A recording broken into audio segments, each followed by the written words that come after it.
What is up? Welcome back. Thank you for watching. We're in HQ2. My name is Clark, and this is... In the last T-Log, I talked about online conferences not being a thing, and my honest opinion was they suck. With that being said, I also have an online conference. I don't think it's any surprise that we actually call it that online. Am I being hypocritical? No. I think of our conference not really as a conference, but really an unconference that is driven by you. The sessions are really circles like an open space. We go, okay, Clark, but isn't that a conference? Our goal with that online is to have something of deep engagement. Our thinking is that to do that, you really do that at small numbers, and you do it around something that's conversational versus lots of people and super formal. What's a conversational thing that fits? Pair programming. That's a really good example of where there's two people or two plus, and they're talking back and forth and working on a problem. I think the real value in the pair programming is the adventure that you go on together. And when you add a few more people to it, and you want to call it group programming or whatever, I think that that adventure only gets better and more learned. But it also doesn't scale. You can't have 100 people trying to do that, but you could do it with 5 or 10 and I think be highly successful. Now, could you record it and people watch it later? Sure. I don't know that the value that would be received would be anywhere near as high as if you were there and involved. That's just one type of thing that I see as super valuable on that. Of course, we can do that anytime. So why do we need that online? Why do we need a monthly event? Why have a hybrid that conference? Well, I think that the more of those micro activities that happen attached to a macro thing lead for better diversity. You know, if you can plan on, and this is why we do this, if you could plan on the 15th of the month, every month, that there's going to be a whole bunch of people get together and we'll come up with the schedule, and you know that the barrier to entry is little, then your ability to try new things, get involved with other things is drastically higher because the formality piece is gone. It's how we envision that online. It's how we envision the activities on that. They should be these highly concentrated niche-like things where maybe the speaker is more of a guide or a moderator or somebody asking questions of others or somebody who could sling slides, but really is open to creating acoustic space for others to be involved. And it's the involved part that we really want. It's that engagement that we really want. Now, I'll also be the first to admit, I'm kind of told that I'm crazy. I know that it works because it works when we're in person. Our open space is amazing. Why can't something similar like that happen online at scale? And by at scale, I mean the ability to create on-demand circles with people who are interested from wherever they are, not just kind of physically there that day. So that's really the spirit behind our thing. That's where we feel like we can provide value. The thing that I was saying yesterday was that the value add that conference can bring as an online conference versus a YouTube or another conference or somebody else's just own personal site is minuscule. I mean, we have our audience, but our audience is also, or our community is also part of other communities. And outside of maybe providing a better executed experience or communication, whatnot, it's not stopping anybody from going and doing that thing in so many other places.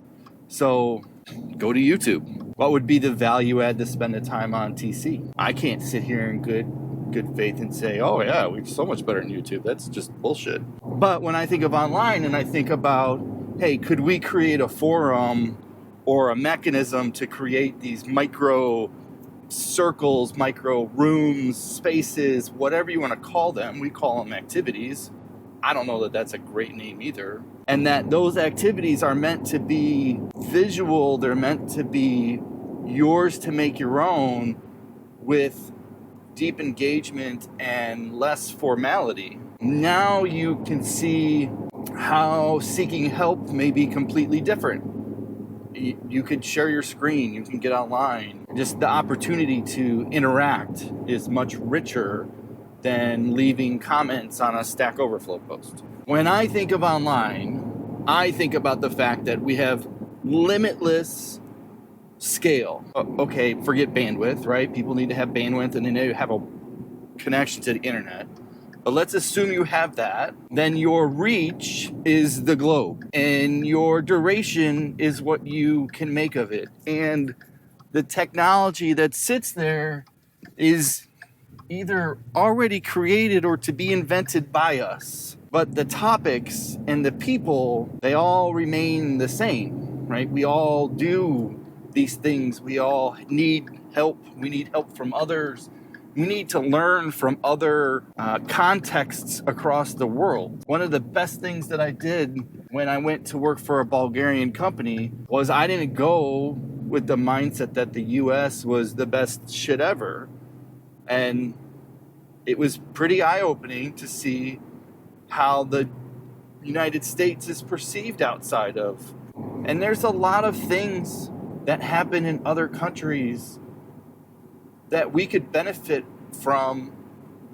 I'll just say me in this case, could benefit from by just having their experience, even if it's the same topic, or the same thing. Maybe we're both knowledgeable, super expert on it, but the fact that they're across the water and do it differently, maybe it's something that we've never seen before, or I've never seen before. I think you have to respect the medium. I think we have to step outside and say, what we've done hasn't worked, or the things that we have used in the past don't need to be used anymore. On that, when you create an activity and you join it, it's all in the browser. You don't need any tools because the browsers kick ass. So why do I need a Zoom client or a whatever, Teams or any of that shit? You don't. So why impose those restrictions, right? Why create an activity or a session that is bound by length of time? What if the people in the room, in the activity, what if they want it to go longer? What if the conversation's so engaging? Why would we limit that when it doesn't cost anything to go longer? I shouldn't say it doesn't cost anything. Of course it costs something, but my point being, it's not like that room is going to be overtaken because somebody's coming in the next hour to do a thing. Our online conferences, yeah, I think they suck. And I think there's a better way. And I think we're trying to have a better way. If you just take conference as a collection of things, then of course, they're never going away. The internet's never going away. It's badass. We love it. It keeps evolving.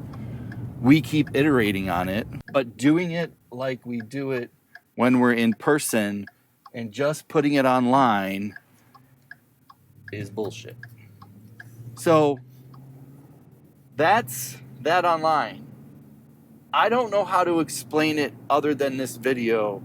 I have not captured the finesse in the words to be able to put that on that.us. We're trying, we continue to iterate. We're trying to kind of get people to understand like what we think or how we think, our vision of things.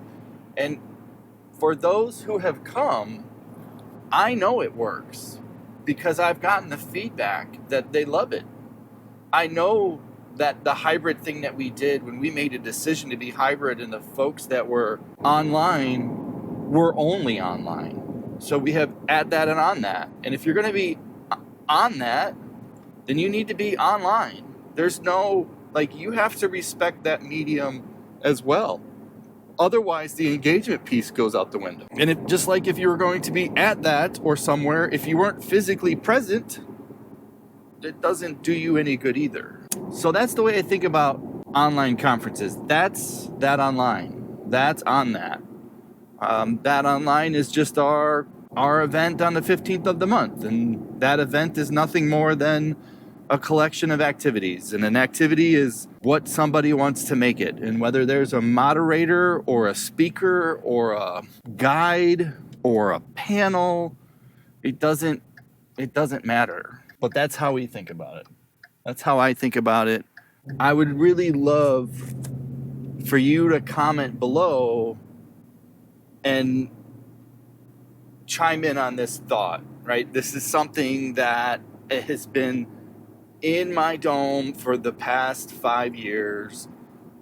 It has been something for the past 2 years that we have invested, a ton of time and money on to get to where we are now, to start talking about it and refactoring and building on and making it better.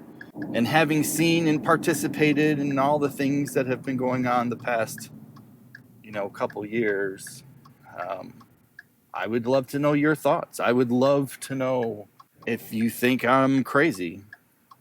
And it's okay if you do. I would like to know that.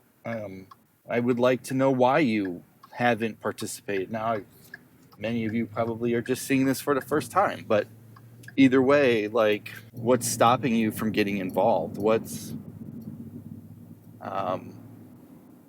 can we do better?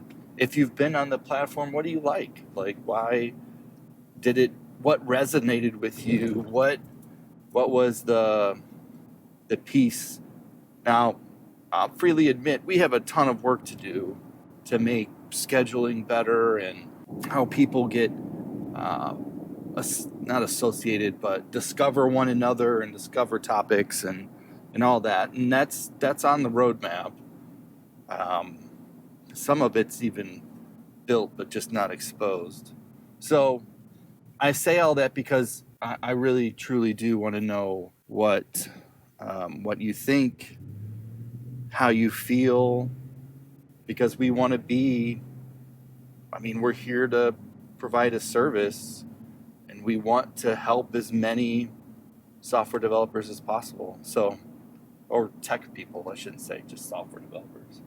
So that's me. It feels good to say that. These things have been in my dome for a while, so I appreciate you watching. Leave a comment below. Tell me what you think. I'd love to know if you've tried it. How can we get better at it? I'm coming at you from HQ2.